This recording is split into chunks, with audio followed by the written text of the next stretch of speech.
Happy Monday, everybody. Max here with your daily fix of gaming news. Coming up, the Suicide Squad drama continues. Sony has announced its next state of play with closer looks at Rise of the Ronin and more, and that fan-made Bloodborne Kart racer just slid into a big old banana peel thrown by Sony's lawyers. Let's get into it.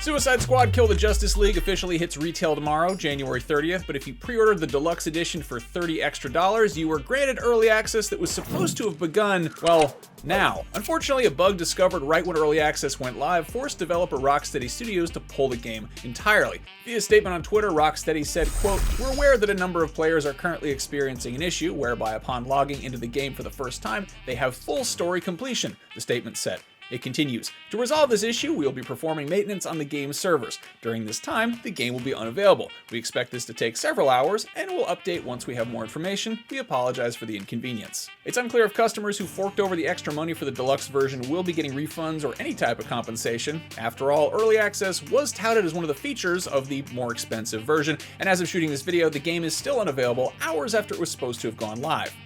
Meanwhile, if you're wondering where IGN's review of the game is, which you'd think we'd have up by now considering the game comes out for everybody tomorrow, well, we're not going to get it up until then either. Publisher Warner Brothers elected not to send certain outlets review codes for the game, and yeah, we published a fairly negative preview a while back, but considering the state of this early access launch, there might be more to it than that.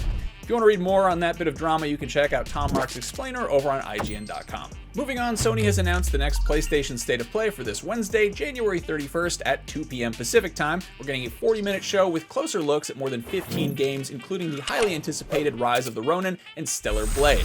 PlayStation's own first-party studios seem to be laying low, but it looks like a pretty big year for third-party PS5 exclusives between those two I just mentioned, and Final Fantasy VII Rebirth dropping at the end of next month. And then, of course, there are rumblings that we're going to get the Silent Hill 2 remake and Metal Gear Solid Delta Triangle 3 Snake Eater sooner than later.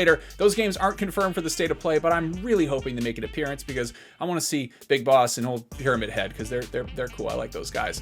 So yeah, we can check an Xbox Developer Direct and a PlayStation State of Play off of our list for the new year, and now it is Nintendo's turn. Come on, Nintendo, show us the new Switch. We want to see it. And Metroid Prime 4, and probably some weird stuff too. Anyway, finally, in other Sony news, indie game developer Lilith Walker, aka PSX Bunlith, has announced that the fan-made Bloodborne Cart has finally gotten the attention of Sony, but not in a good way. Via Twitter, Walker announced that Sony had gotten in touch about the indie game project, and now the Bloodborne branding has gotta go. Walker's taking the news in stride, saying, quote, "We are all expecting this to happen. Although the game will no longer be Bloodborne-themed, the dev team are excited to now be working on an original game that they have, quote, full control over." I guess that's one way to get eyes on an indie game. You launch it with a known IP attached to it, and then, I don't know, just follow the cease and desist and change the logos around. That's basically what happened with Them's Fightin' Herds, which began as a My Little Pony brawler before Hasbro's lawyers picked up the phone.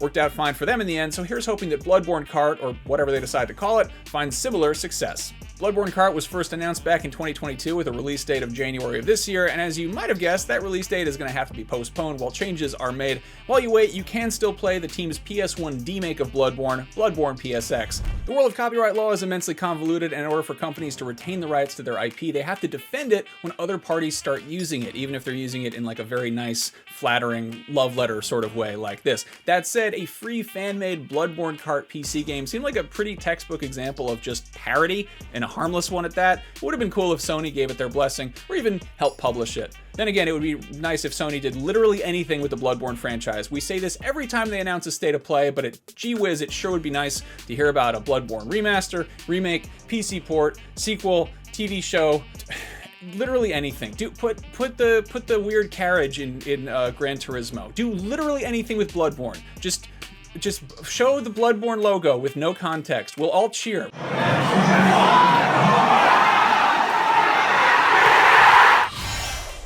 Anyway, those are your stories for January 29th. If you're looking for something else to watch, check me out on the biggest game releases of February. Or if you're tired of me, check out our sister show, The Entertainment Fix. Haha, just kidding. Akeem is out, so I'm also hosting that one today. If you're actually really sick of looking at me, check out our comparison video between Pal World and Pokemon. I did not host that one. Anyway, I'm Max. May the good blood guide your way, and may you find your worth in the waking world. Whoa. That's the Bloodborne noise.